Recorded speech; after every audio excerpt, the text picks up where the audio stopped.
한 여군의 혹한기 훈련 도중 벌어진 의문의 사고. 그런데 그 사고의 뒤에는 20년 전 아버지가 감춘 비밀 계약이 숨어 있었습니다. 군납 비리를 덮기 위한 희생양, 그리고 부녀의 운명적 충돌. 과연 진실은 무엇일까요? 69세 아버지와 27세 딸, 그리고 70대 장군의 숨막히는 대결이 지금 시작됩니다.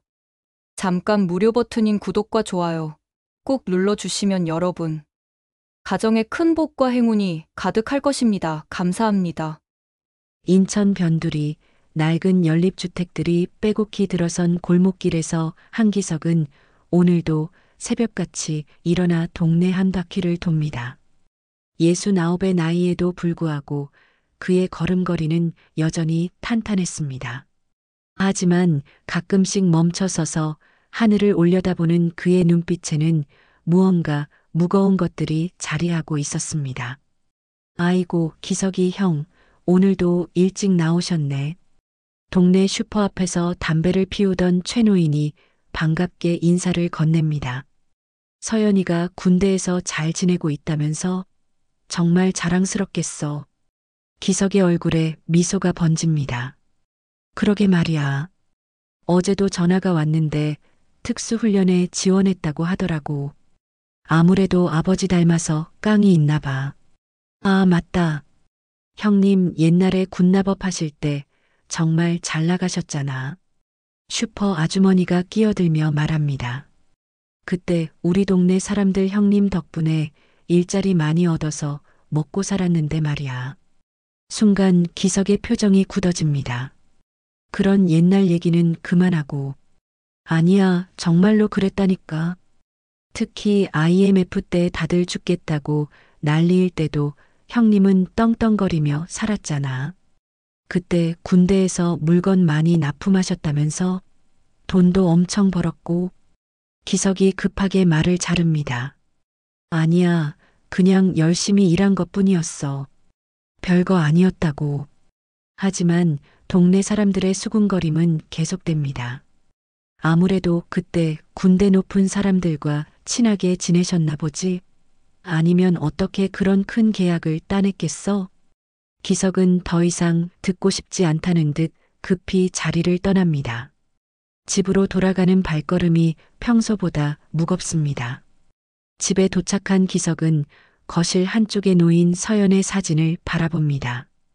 군복을 입고 당당하게 거수 경례를 하고 있는 딸의 모습입니다. 사진 속 서연의 눈빛은 정의감으로 가득 차 있습니다. 서연아, 기석이 중얼거립니다. 너만은 아무것도 모르고 살았으면 좋겠는데. 그때 전화벨이 울립니다. 서연에게서 걸려온 전화입니다. 아빠, 안녕하세요? 서연아. 어떻게 지내냐? 네, 잘 지내고 있어요. 아빠, 제가 다음 주에 낙하산 훈련 받게 됐어요. 정말 기대돼요. 기석의 얼굴이 순간 굳어집니다. 낙하산 훈련? 그거 위험하지 않냐? 아니에요, 아빠. 장비도 최신식이고 안전하다고 했어요. 걱정 마세요. 아빠가 예전에 말씀하신 대로 군인은 용기가 있어야 한다면서요?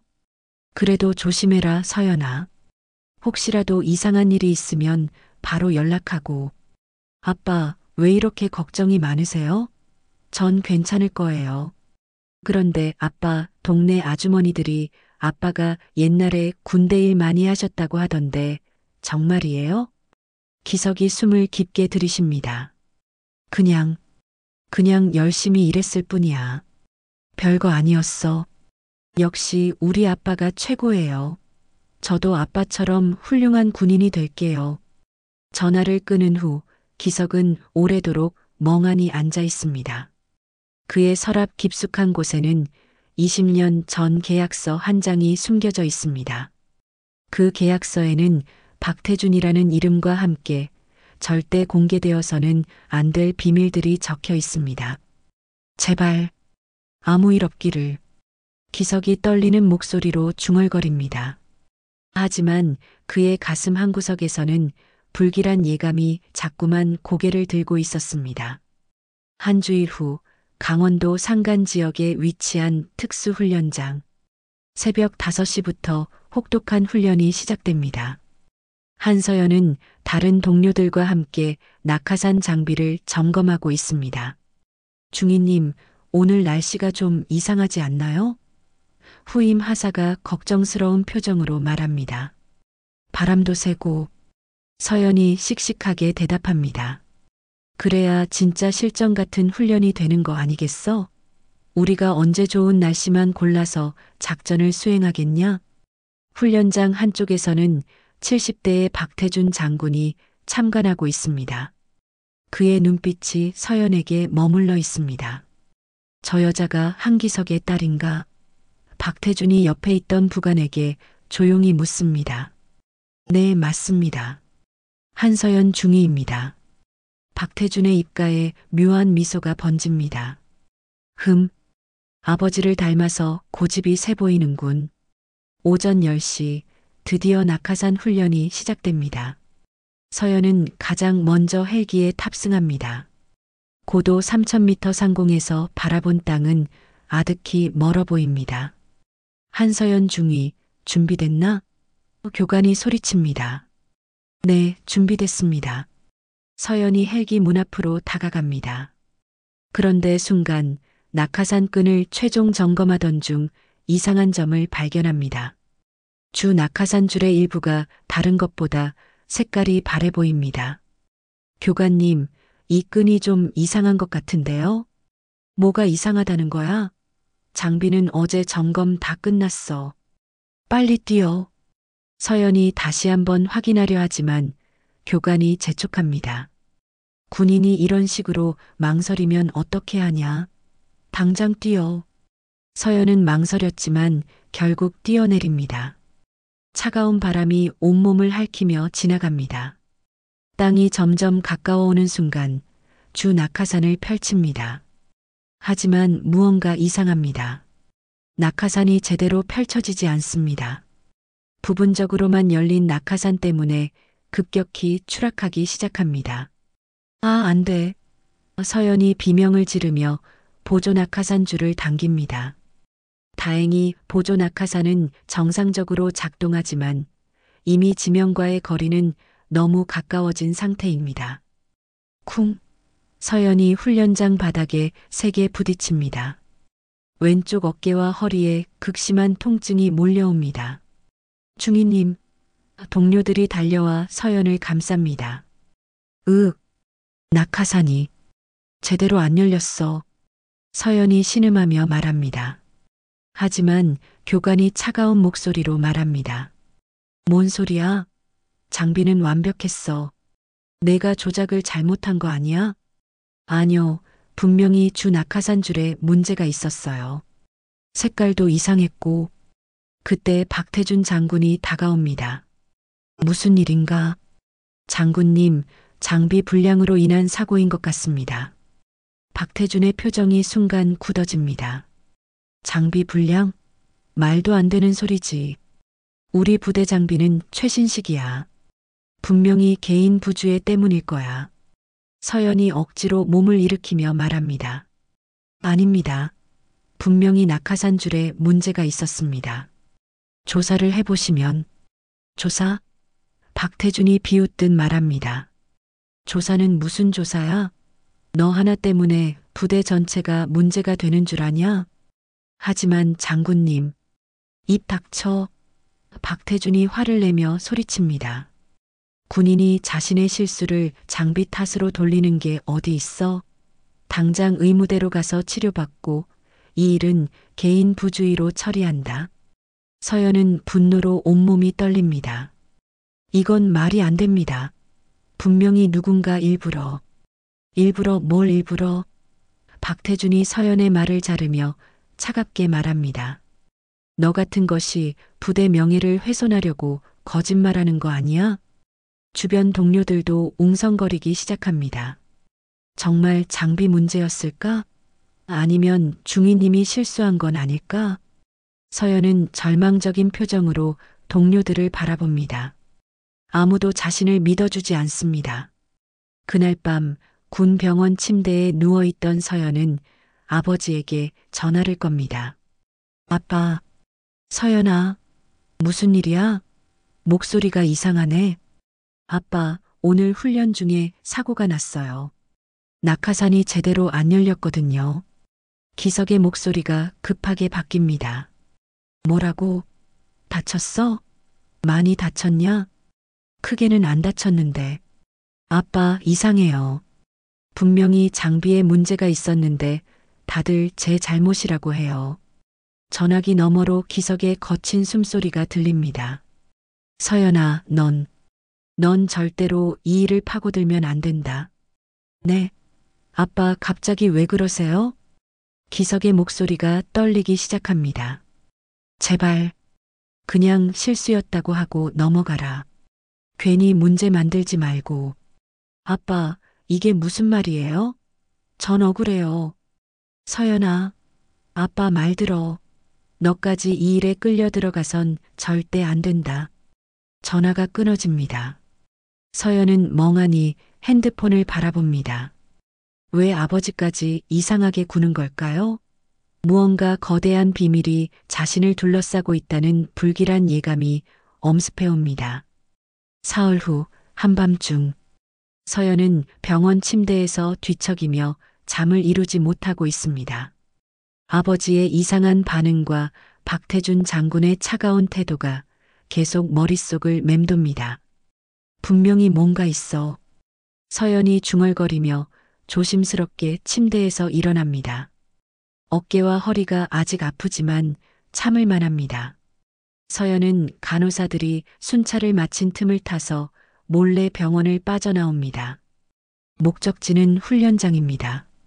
사고가 난 낙하산이 아직 그대로 있을지도 모릅니다. 새벽 2시 적막한 훈련장. 서연은 휴대폰 손전등을 켜고 사고 현장 주변을 샅샅이 뒤집니다. 다행히 문제가 된 낙하산은 창고에 그대로 보관되어 있었습니다. 이상해. 분명히 여기가. 서연이 낙하산 줄을 자세히 살펴봅니다. 그런데 놀라운 사실을 발견합니다. 주 낙하산 줄의 일부가 다른 것과 확연히 다릅니다. 색깔도 바래 있고 재질도 낡아 보입니다. 더 자세히 살펴보니 줄 끝부분에 작은 라벨이 붙어 있습니다. 제조일 2005년 3월 그리고 그 밑에 제조업체명이 적혀 있습니다. 대한군납. 서연이 라벨을 더 자세히 들여다봅니다. 대한군납산업? 이게 뭐지? 서연은 급히 휴대폰으로 사진을 찍습니다. 그리고 인터넷으로 대한군납산업을 검색해 봅니다. 검색 결과에는 충격적인 내용들이 나옵니다. 2005년 군납업체 대한군납산업 불량자재 납품 의혹으로 조사받아 IMF 시절 급성장한 군납업체들의 비리 실태. 서연의 손이 떨리기 시작합니다. 더 자세한 기사를 찾아보니 대한군납산업의 대표자 이름이 나옵니다. 한기석. 아빠. 서연이 믿을 수 없다는 표정으로 화면을 바라봅니다. 분명히 아버지의 이름입니다. 기사 내용을 더 읽어보니 20년 전 IMF 시절 군 고위층과 결탁하여 불량 자재를 납품했다는 의혹이 제기되었다고 나와 있습니다. 이럴 수가. 아빠가 정말로? 그때 갑자기 뒤에서 발자국 소리가 들립니다. 서연이 깜짝 놀라 뒤를 돌아보니 훈련장 경비원이 서 있습니다. 누구야? 여기서 뭐 하는 거야? 아, 저는 한서연 중위입니다. 며칠 전 사고 난. 아, 그 사고? 그런데 왜 한밤중에 여기 있어? 지금은 출입금지 시간이야. 서연이 당황하며 변명합니다. 그냥 제 장비를 한 번 더 확인해 보고 싶어서요. 그런 건 낮에 정식 절차를 밟고 해야지. 어서 나가.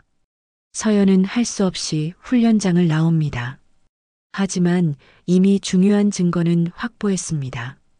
다음 날 아침 서연은 부대로 돌아와 인터넷으로 더 자세한 자료를 찾아봅니다. 군 내부 기록 시스템에 접속해서 2005년 당시 납품 기록을 뒤져봅니다. 있다. 서연이 소리칩니다. 화면에는 대한군납산업에서 납품한 낙하산 관련 자재 목록이 나와 있습니다. 그리고 그 납품을 승인한 담당자 이름도 보입니다. 박태준 대령. 그때는 대령이었구나. 모든 퍼즐이 맞춰지기 시작합니다. 20년 전 아버지가 운영하던 대한군납산업에서 불량 자재를 납품했고 그것을 승인한 사람이 현재의 박태준 장군이었습니다. 그리고 그 불량 자재가 아직도 사용되고 있었던 것입니다. 서연은 급히 집으로 전화를 겁니다. 아빠, 저예요. 서연아, 몸은 좀 어때? 아빠, 제가 물어볼 게 있어요. 아빠가 예전에 대한군납산업이라는 회사를 운영하셨나요? 전화기 너머로 긴 침묵이 흐릅니다. 서연아, 너 지금 어디서 그런 걸 알았냐?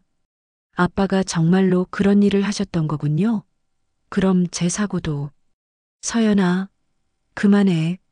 더 이상 파고들지 마. 기석의 목소리가 다급해집니다. 너는 이런 더러운 일들에 대해서 알 필요가 없어. 아빠가 다 해결할 테니까. 해결이요? 아빠, 저는 지금 억울하게 누명을 쓰고 있어요. 20년 전 아빠가 납품한 불량 자재 때문에 제가 사고를 당한 거 아니에요? 그건 아빠도 알고 계셨던 거죠? 그 박태준 장군이랑 짜고서. 기석이 크게 한숨을 쉽니다. 서연아, 세상 일이 그렇게 간단하지 않어. 아빠도 어쩔 수 없는 상황이었다고. 어쩔 수 없다고요? 그럼 제가 죽을 뻔한 것도 어쩔 수 없는 일이었다는 거예요? 아니야. 그건 절대 아빠가 의도한 게 아니야. 아빠는 내가 다칠 줄 몰랐어. 서연의 목소리가 차갑게 변합니다. 그럼 다른 사람은 다쳐도 상관없다는 뜻이에요? 아빠가 납품한 불량 자재로 다른 군인들도 위험에 처할 수 있는데? 서연아, 제발, 이 일은 그냥 묻어두자. 아빠가 무릎 꿇고 빌게. 제발 더 이상 건드리지 마. 전화를 끄는 서연은 분노와 배신감으로 온몸이 떨립니다. 자신이 그토록 존경했던 아버지가 부정부패에 연루되어 있었고 그 결과로 자신이 생명의 위험까지 겪게 되었다는 사실이 받아들여지지 않습니다. 이제 어떻게 해야 하지? 서연이 머리를 감싸며 중얼거립니다. 하지만 곧 결심을 굳힙니다. 아니야, 이대로 끝낼 순 없어. 진실을 밝혀내야 해. 그날 밤 서연은 수집한 모든 자료를 정리합니다. 낙하산 라벨 사진, 납품 기록, 신문 기사들. 이제 이 증거들을 가지고 상급기관에 신고할 계획입니다. 하지만 서연은 아직 모르고 있었습니다. 박태준 장군이 이미 그녀의 모든 움직임을 감시하고 있다는 것을, 그리고 훨씬 더 거대한 음모가 그녀를 기다리고 있다는 것을 말입니다.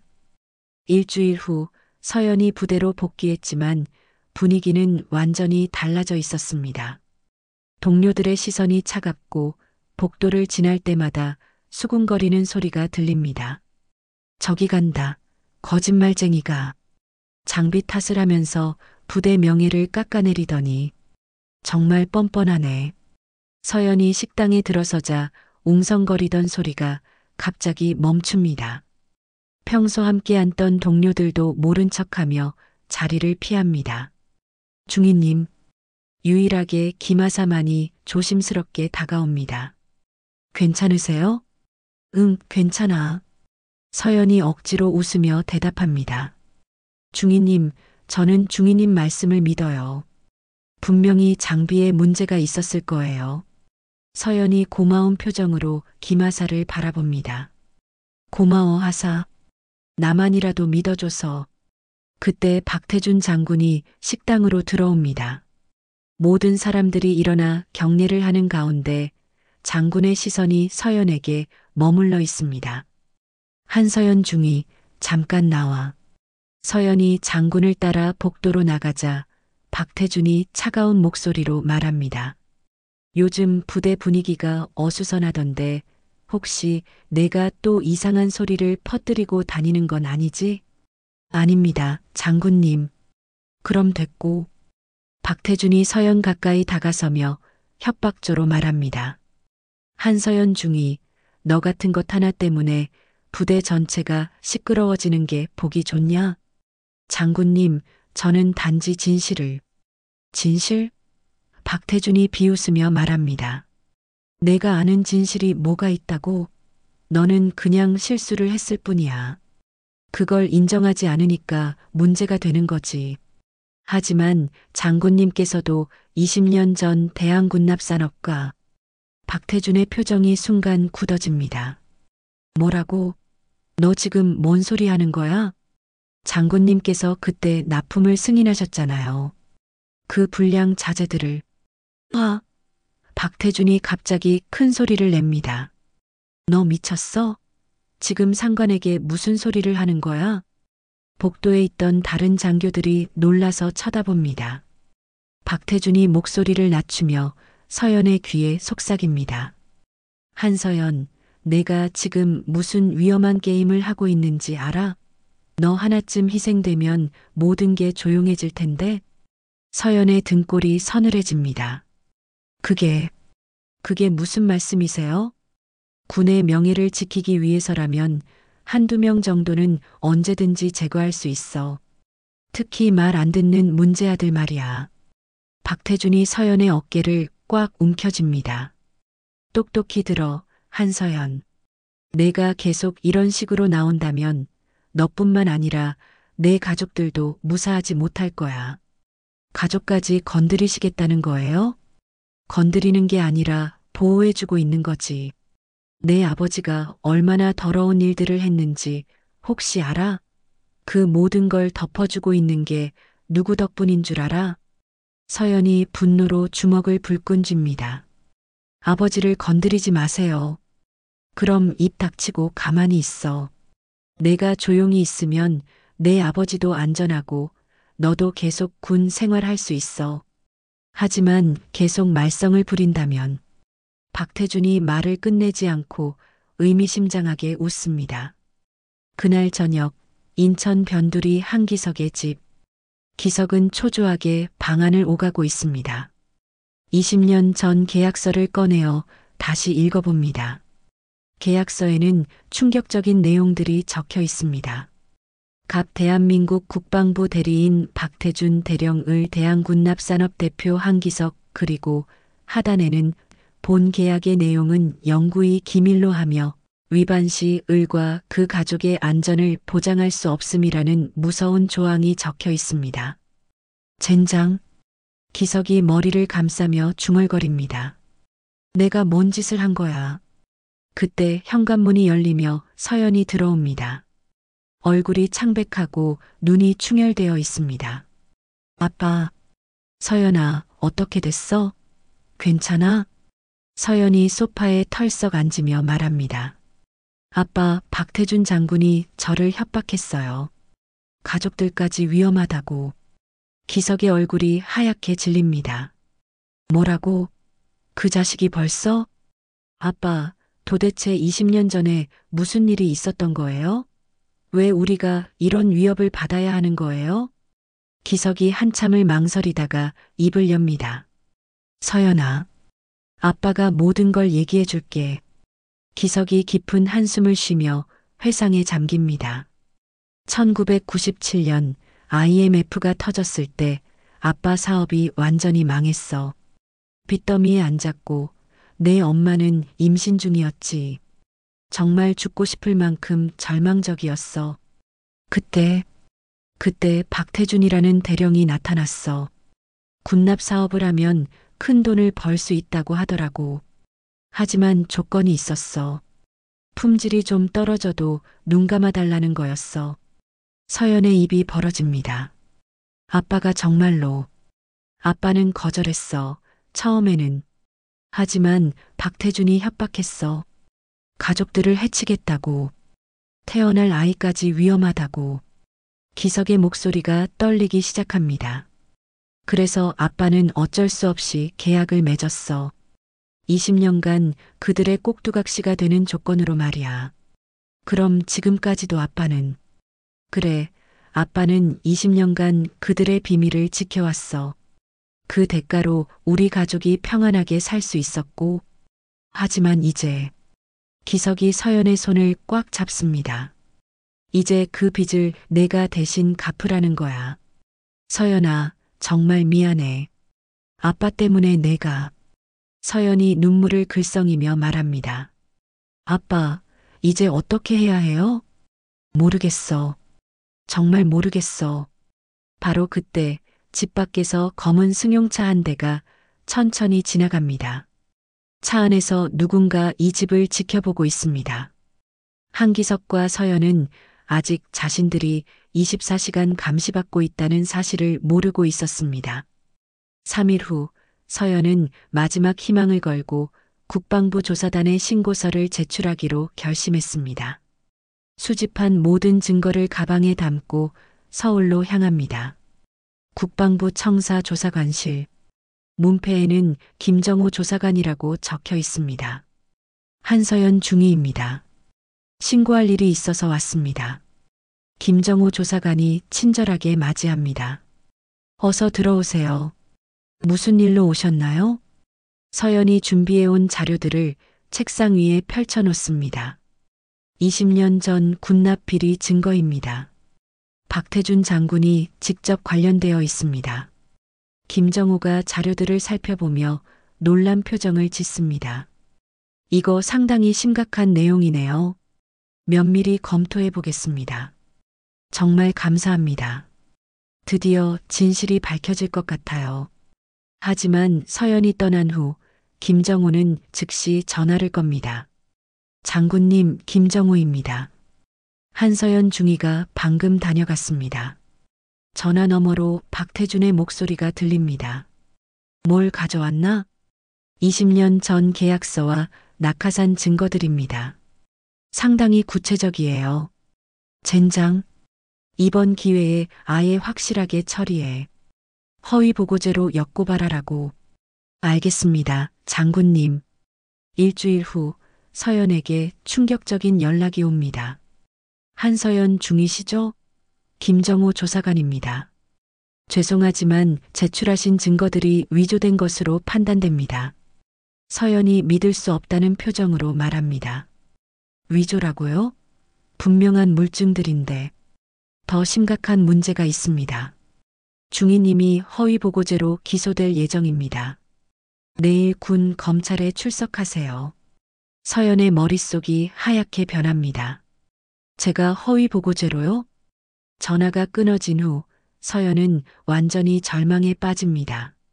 정의를 실현하려던 노력이 독이 되어 자신에게 돌아온 것입니다. 그날 밤 서연이 아버지에게 전화합니다. 아빠, 끝났어요. 완전히 끝났어요. 상황을 들은 기석의 얼굴이 굳어집니다. 그 개자식들이 내 딸을 이런 식으로. 아빠, 이제 어떻게 해요? 저는 범죄자가 되는 거예요. 기석이 주먹을 불끈 쥡니다. 안 돼, 절대 안 되지. 아빠가 직접 박태준을 만나겠어. 아빠, 위험해요. 내가 저지른 죄 때문에 내가 희생당할 순 없어. 다음 날 기석은 20년 만에 박태준을 만나러 갑니다. 서울 고급 호텔 라운지에서 만남이 이루어집니다. 박태준이 여유롭게 앉아 있습니다. 오랜만이네, 기석아. 기석이 박태준 앞에 무릎을 꿇습니다. 주변 사람들이 놀라서 쳐다보지만 기석은 신경 쓰지 않습니다. 태준아, 제발 내 딸만은 건드리지 마라. 박태준이 비웃습니다. 지금 이게 무슨 꼴이야? 여기가 어딘 줄 알고? 내 딸만 살려주면 뭐든지 하겠어. 뭐든지? 박태준의 눈빛이 차갑게 변합니다. 그럼 내 딸이 이제 우리 빚을 대신 갚는 거야. 기석이 분노로 떨며 일어납니다. 무슨 소리야? 20년간 내가 누린 혜택을 이제는 내 딸이 몸으로 갚아야 해. 그 빚은 이제 내 딸이 대신 갚을 차례야. 박태준이 냉소적으로 웃으며 계속 말합니다. 내 딸은 이제 우리 소유야. 우리가 시키는 대로 해야 하고 입 다물고 살아야 해. 그게 싫으면 감옥에 가든지. 기석이 절규합니다. 이 자식아, 내가 뭘 잘못했다고 내 딸까지. 내가 20년 전에 선택한 길이야. 돈 때문에 영혼을 팔았잖아. 이제 그 대가를 치르는 거지. 박태준이 자리에서 일어나며 마지막으로 말합니다. 내일 내 딸이 군 검찰에서 어떻게 될지는 내 선택에 달려 있어. 계속 저항할 거야? 아니면 순순히 따를 거야? 기석은 절망적인 표정으로 박태준의 뒷모습을 바라봅니다. 그날 밤 기석은 집에서 혼자 울고 있습니다. 20년 전 자신의 선택이 이제 딸의 인생을 망치고 있습니다. 서연아, 아빠가 죄인이야. 정말 죄인이야. 기석의 손에는 20년 전 계약서가 들려 있습니다. 그 계약서가 이제 딸의 목을 조르는 올가미가 되어버렸습니다. 바로 그때 서연에게서 전화가 옵니다. 아빠, 내일 군 검찰에 가야 해요. 정말 무서워요. 기석이 떨리는 목소리로 대답합니다.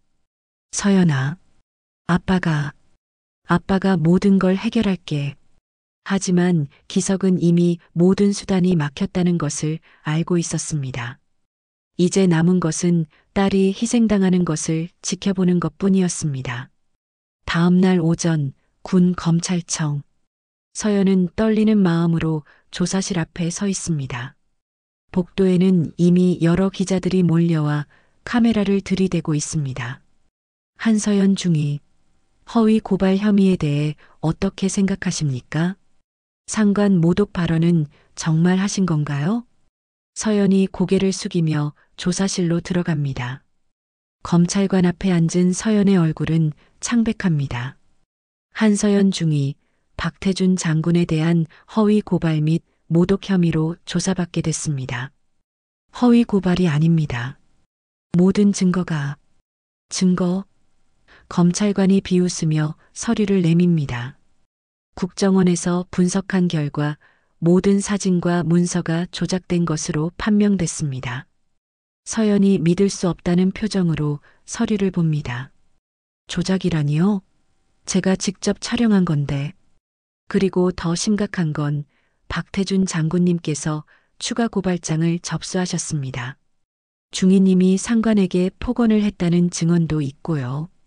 그건 장군님이 저를 협박해서. 협박? 검찰관이 차갑게 웃습니다. 박태준 장군님 같은 분이 중위 따위를 협박할 이유가 있나요? 오히려 중위님이 개인적인 원한으로 장군님을 모함한 거 아닌가요? 서연의 목소리가 떨립니다. 아닙니다. 20년 전 군납 비리가 실제로. 그만하세요. 검찰관이 소리칩니다. 더 이상 거짓말하면 가중처벌 받습니다. 지금이라도 죄를 인정하고 반성문을 쓰세요. 그때 조사실 문이 열리며 박태준 장군이 들어옵니다. 위풍당당한 모습으로 서연을 내려다봅니다. 한서연 중위, 아직도 정신 못 차렸나? 서연이 분노로 떨며 일어섭니다. 장군님, 왜 이렇게까지 하시는 거예요? 이렇게까지? 박태준이 태연하게 말합니다. 군의 명예를 지키는 건 당연한 일 아닌가? 너 같은 문제아 때문에 부대 전체가 피해를 보고 있어. 문제아라니요. 저는 단지 진실을. 진실? 박태준이 서연 가까이 다가서며 속삭입니다. 내가 아는 진실이 뭐가 있다고? 내 아버지가 얼마나 더러운 인간인지나 제대로 알아? 서연의 눈에 눈물이 맺힙니다. 아버지를 욕하지 마세요. 욕? 박태준이 크게 웃습니다. 사실을 말하는 건데 내 아버지는 돈 때문에 불량자재를 납품한 범죄자야. 그런 자의 딸이 뭘 안다고 나서는 거야? 검찰관이 끼어들며 말합니다. 장군님, 진정하세요. 이 문제는 법적으로 처리하겠습니다. 박태준이 서연을 쏘아보며 말합니다. 한서연, 마지막으로 말한다.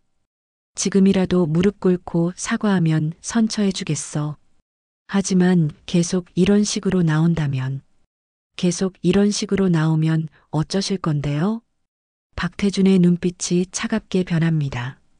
너뿐만 아니라 내 아버지도 다시 조사받게 될 거야. 20년 전 일들을 모두 파헤쳐서 말이야. 서연이 깜짝 놀라며 말합니다. 아버지까지 건드리시겠다는 거예요? 건드리는 게 아니라 정의를 실현하는 거지. 내 아버지의 과거 범죄들을 제대로 수사해서 감옥에 보내는 거야. 서연의 온몸이 떨리기 시작합니다. 자신 때문에 아버지까지 위험에 처하게 된 것입니다. 어떻게 하겠나? 지금 무릎 꿇고 사과할 거야? 아니면 내 아버지와 함께 망할 거야? 그때 조사실 밖에서 소란이 일어납니다. 누군가 큰 소리로 외치고 있습니다. 내 딸을 놔둬. 이 자식들아. 문이 벌컥 열리며 한기석이 뛰어들어옵니다. 얼굴이 상기되어 있고 숨을 거칠게 쉬고 있습니다. 아빠. 서연이 놀라며 소리칩니다. 기석이 박태준을 노려보며 말합니다. 박태준, 이제 그만해. 박태준이 비웃으며 말합니다. 오, 한기석. 때마침 잘 왔네. 딸이 말썽을 피우고 있어서 내가 필요했어. 말썽이 아니야. 우리가 20년간 숨겨온 진실을 딸이 밝혀낸 거잖아. 검찰관이 놀라며 말합니다. 뭐라고요? 무슨 진실이요? 기석이 가방에서 20년 전 계약서를 꺼냅니다. 이걸 봐. 박태준과 내가 맺은 비밀 계약서야. 서연이 믿을 수 없다는 표정으로 아버지를 봅니다. 아빠, 왜 그걸? 서연아, 아빠가 더 이상 비겁하게 굴 순 없어. 내가 이렇게 고생하는데 아빠가 가만히 있을 순 없다고. 박태준의 얼굴이 굳어집니다. 한기석, 너 지금 뭐 하는 거야? 정신 나갔어? 정신 나간 건 너야. 20년간 우리를 협박하고 조종하더니 이제는 내 딸까지 희생시키려고. 기석이 검찰관에게 계약서를 내밉니다. 여기 다 나와 있어. 박태준이 어떻게 나를 협박해서 불량자재를 납품하게 했는지, 그리고 20년간 어떻게 우리를 조종했는지. 검찰관이 계약서를 받아보며 놀란 표정을 짓습니다. 이게 정말 진짜인가요? 박태준이 급하게 말합니다. 아니에요. 그것도 위조된 거예요. 한기석이 딸을 구하려고 급조한 거라고. 하지만 기석이 계속 말합니다. 위조가 아니야. 내가 직접 보관해온 원본이라고. 그리고 이것만 있는 게 아니야. 기석이 또 다른 서류들을 꺼냅니다. 20년간의 거래 내역, 뒷돈 송금 기록, 그리고 박태준이 나를 협박한 녹음 파일까지. 박태준의 얼굴이 창백해집니다. 한기석, 너 지금 뭘 하는 거야? 우리 둘 다 끝장나는 거야. 그래, 끝장나자. 난 더 이상 내 꼭두각시로 살고 싶지 않아. 서연이 눈물을 글썽이며 아버지를 바라봅니다. 아빠. 기석이 서연의 손을 잡으며 말합니다. 서연아, 아빠가 늦었지만 이제라도 용기를 낸 거야. 내가 옳았어. 진실은 반드시 밝혀져야 해. 검찰관이 서류들을 보며 중얼거립니다. 이거 정말 대단한 사건이네요. 박태준이 마지막으로 위협합니다. 한기석, 정말 후회하게 될 거야. 하지만 기석은 더 이상 굴복하지 않습니다. 후회는 20년 전에 이미 다 했어. 이제는 딸 앞에서 당당한 아버지가 되고 싶다. 한 달 후 국방부 군법회의 법정. 대한민국 군사법원 역사상 가장 충격적인 재판이 시작됩니다. 방청석에는 기자들과 시민들로 가득 차 있습니다. 지금부터 박태준 장군과 한서연 중위에 대한 공판을 시작하겠습니다. 판사의 선언과 함께 박태준이 피고석에 앉습니다. 한때 위풍당당했던 그의 모습은 온데간데 없고 초췌한 얼굴만 남아 있습니다. 박태준 피고인, 20년간의 군납 비리와 부하 협박 혐의를 인정하십니까? 박태준이 고개를 저으며 말합니다. 인정하지 않습니다. 모든 것은 한기석의 일방적인 주장일 뿐입니다. 그때 검사가 증거를 제시합니다. 재판장님, 결정적 증거를 제출하겠습니다. 대형 스크린에 20년 전 계약서가 나타납니다. 박태준의 서명과 인감이 선명하게 보입니다. 이것은 1997년 작성된 비밀 계약서입니다. 피고인 박태준이 한기석을 협박하여 불량자재 납품을 강요한 증거입니다. 박태준이 당황하며 말합니다. 그건 위조된 것입니다. 위조라고 하십니까? 검사가 또 다른 증거를 제시합니다. 그럼 이것도 위조인가요? 스크린에 은행 거래 내역이 나타납니다. 박태준 명의 계좌로 매달 거액이 입금된 기록들입니다. 20년간 매월 1천만 원씩 입금된 기록입니다. 출처는 대한군납산업의 비자금 계좌입니다. 방청석에서 웅성거림이 일어납니다. 박태준의 얼굴이 하얗게 질립니다. 그리고 이것이 가장 결정적인 증거입니다. 갑자기 법정에 기석의 목소리가 울려 퍼집니다. 박태준, 너 때문에 내 가족이 20년간 고생했어. 이제 그만 실토해. 한기석, 입 닥쳐. 우리 둘 다 끝장나는 거라고. 끝장나면 어때? 더 이상 내 개가 되어 살고 싶지 않아. 녹음 파일이 재생되는 동안 법정은 숨막히는 정적에 휩싸입니다. 박태준이 절규하며 말합니다. 이건 불법 녹취입니다. 증거 능력이 없어요. 판사가 엄숙하게 말합니다. 피고인의 범죄 행위를 입증하는 적법한 증거로 인정합니다. 그때 증인석에 한기석이 등장합니다. 한때 떨리던 그의 목소리는 이제 확고합니다. 재판장님, 저는 20년간 박태준의 협박에 굴복하여 불량 자재를 납품했습니다. 방청석에서 탄성이 터져 나옵니다. 하지만 제가 가장 용서할 수 없는 것은 그자가 제 딸까지 희생양으로 만들려 했다는 것입니다. 기석의 목소리가 떨리기 시작합니다. 제 딸은 정의로운 군인입니다.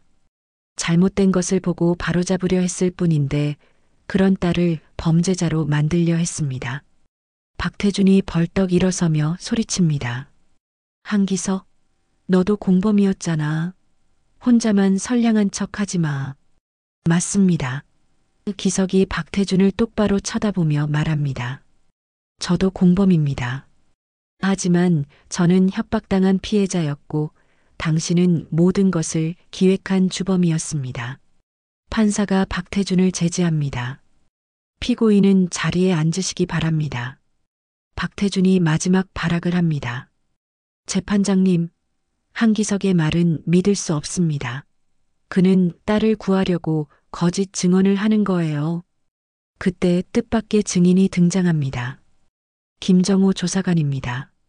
재판장님, 저는 국정원 김정호 조사관입니다. 중요한 증언을 하고 싶습니다. 박태준의 얼굴이 창백해집니다. 김정호, 너 뭐 하는 거야?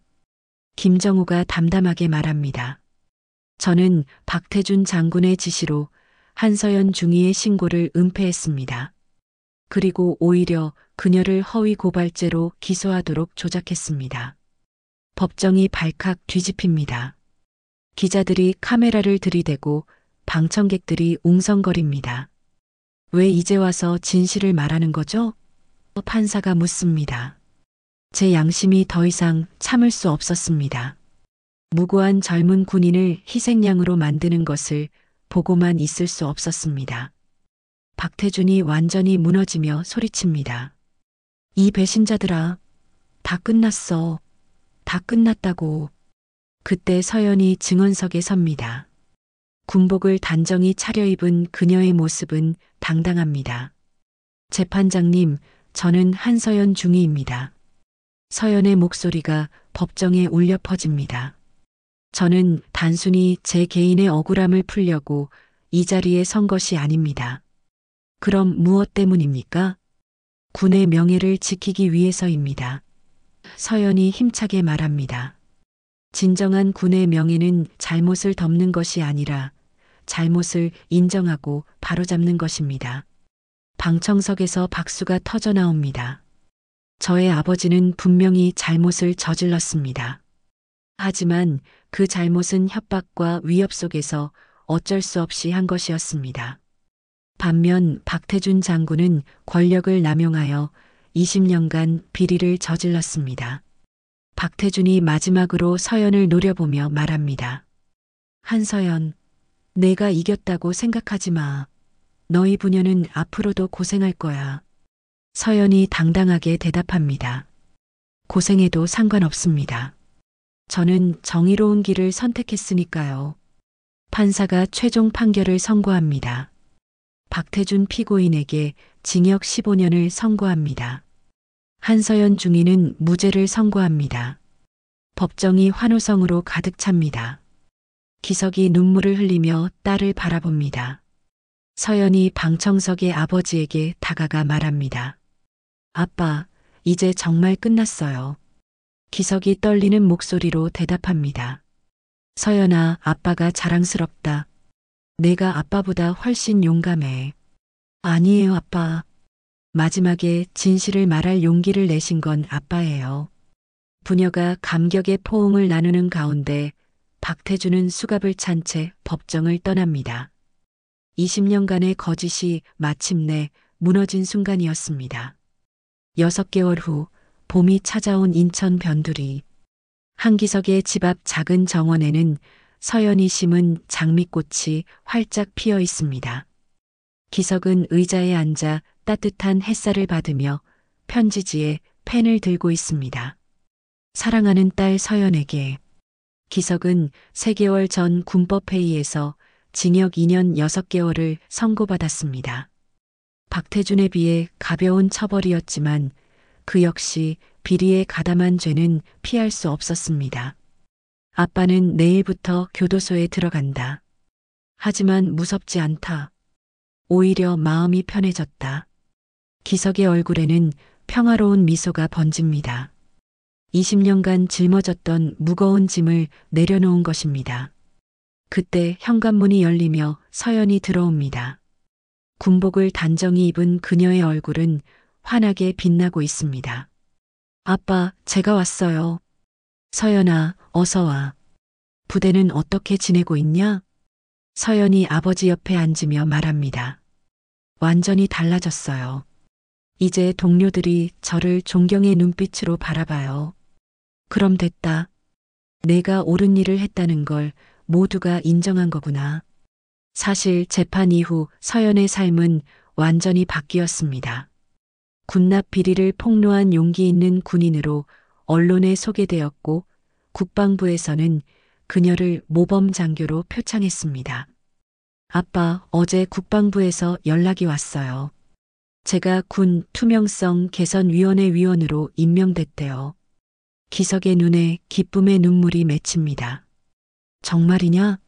우리 딸이 그런 중요한 일을. 네, 앞으로 이런 비리가 다시는 일어나지 않도록 제도를 개선하는 일을 하게 됐어요. 서연이 아버지의 손을 잡으며 계속 말합니다. 아빠 덕분이에요. 아빠가 마지막에 용기를 내주셔서 제가 이런 기회를 얻을 수 있었어요. 기석이 고개를 저으며 말합니다. 아니야, 서연아. 이 모든 건 내 용기 덕분이야. 아빠는 20년간 비겁하게 살았지만 넌 처음부터 끝까지 옳은 길을 걸었어. 아빠도 마지막에는 용기를 내셨잖아요. 그게 더 중요한 거예요. 두 사람은 잠시 조용히 앉아 있습니다. 창밖으로는 이웃 아이들이 뛰어노는 소리가 들려옵니다. 서연아, 아빠가 교도소에 있는 동안 외롭지 않을까? 서연이 밝게 웃으며 대답합니다. 전혀요. 저에게는 할 일이 너무 많아요. 군에서는 후배들을 지도하는 일도 맡겼고 주말에는 군인 가족들을 위한 상담 봉사도 하고 있어요. 그래, 우리 딸이 그렇게 바쁘게 살고 있구나. 네, 그리고 무엇보다 서연이 잠시 망설이다가 말합니다. 김하사와 사귀고 있어요. 기석이 놀라며 묻습니다. 김하사? 혹시 내가 어려울 때 도와준 그 후배? 네, 맞아요. 모든 사람이 저를 외면할 때도 끝까지 제 편이 되어준 사람이에요. 기석의 얼굴에 흐뭇한 미소가 번집니다. 그럼 됐다. 어려울 때 함께 해준 사람이 진짜 백이지. 아빠가 돌아오실 때쯤이면 결혼 발표를 할 수도 있을 것 같아요. 정말이냐? 기석이 기뻐하며 손뼉을 칩니다. 그럼 아빠가 나와서 제일 먼저 할 일이 생겼네. 해가 저물어가는 저녁 시간. 서연은 아버지와 함께 마지막 저녁을 준비합니다. 아빠, 교도소에서 건강 잘 챙기세요. 2년 반이 금세 지나갈 거예요. 걱정 마라. 아빠는 이제 마음이 홀가분해서 어디서든 잘 살 수 있어. 식사를 마친 후 기석은 서연에게 편지 한 통을 건넵니다. 이건 아빠가 내게 쓴 편지야. 힘들 때마다 읽어봐. 서연이 편지를 받으며 물어봅니다. 어떤 내용이에요? 아빠가 20년간 하지 못했던 말들이야. 그리고 내가 얼마나 자랑스러운 딸인지에 대한 이야기. 서연이 편지를 품에 안으며 말합니다. 아빠, 저도 아빠가 자랑스러워요. 잘못을 저질렀지만 마지막에 용기를 내서 바로잡으셨잖아요. 다음 날 아침 교도소 앞 기석이 서연과 작별 인사를 나눕니다. 서연아, 아빠 없는 동안 너무 무리하지 마라. 네, 아빠도 건강 조심하시고요. 면회 때마다 올게요. 기석이 교도소 문을 들어서기 전 마지막으로 돌아봅니다. 서연아. 네, 아빠. 아빠는 내가 세상에서 가장 훌륭한 딸이라고 생각한다. 절대 잊지 마라. 서연이 눈물을 글썽이며 대답합니다. 저도 아빠를 세상에서 가장 사랑해요. 기석이 교도소 안으로 사라진 후 서연은 한참을 그 자리에 서 있습니다. 그리고 아버지가 준 편지를 꺼내어 읽기 시작합니다. 잘못된 길을 걸었던 아비 대신 너는 정의로운 길을 가다오. 그것이 내가 너에게 남길 마지막 유산이다. 서연의 눈에서 눈물이 흘러내립니다. 하지만 그것은 슬픔의 눈물이 아닙니다. 희망의 눈물입니다. 편지의 마지막 부분을 읽으며 서연은 미소를 짓습니다. 내가 보여준 용기 덕분에 아빠도 다시 태어날 수 있었다. 이제 우리 부녀는 당당하게 살 수 있다. 고맙다, 내 딸아. 서연은 편지를 가슴에 품고 거수 경례를 합니다. 그녀의 눈빛에는 고통을 딛고 성장한 새로운 결의가 담겨 있습니다. 멀리서 김하사가 서연을 기다리고 있습니다. 서연이 그에게 다가가며 말합니다. 이제 정말 새로운 시작이에요. 네, 중이님. 앞으로도 계속 함께 가겠습니다. 두 사람이 손을 잡고 걸어가는 모습 위로 따뜻한 봄 햇살이 내리쬐입니다. 진실은 때로 아픈 대가를 요구하지만 결국 더 아름다운 미래를 선물해 줍니다. 20년간의 거짓이 끝나고 진실의 새로운 시대가 시작된 것입니다. 우리 실생활에서도 불의를 목격했을 때 용기 있게 목소리를 낼 수 있다면 얼마나 좋을까요? 서연처럼 말이죠. 이런 흥미진진한 드라마 스토리가 더 보고 싶으시다면 구독 버튼 꾹 눌러주세요. 그리고 댓글로 어떤 장면이 가장 인상 깊었는지, 다음에는 어떤 스토리를 듣고 싶은지도 알려주세요. 여러분의 의견이 더 재미있는 콘텐츠를 만드는 원동력이 됩니다. 좋아요도 잊지 마시고 주변 분들에게도 공유해 주시면 정말 감사하겠습니다. 다음 주에도 더욱 스릴 넘치는 이야기로 찾아뵙겠습니다. 여러분, 오늘도 행복한 하루 되세요. 안녕히 계세요.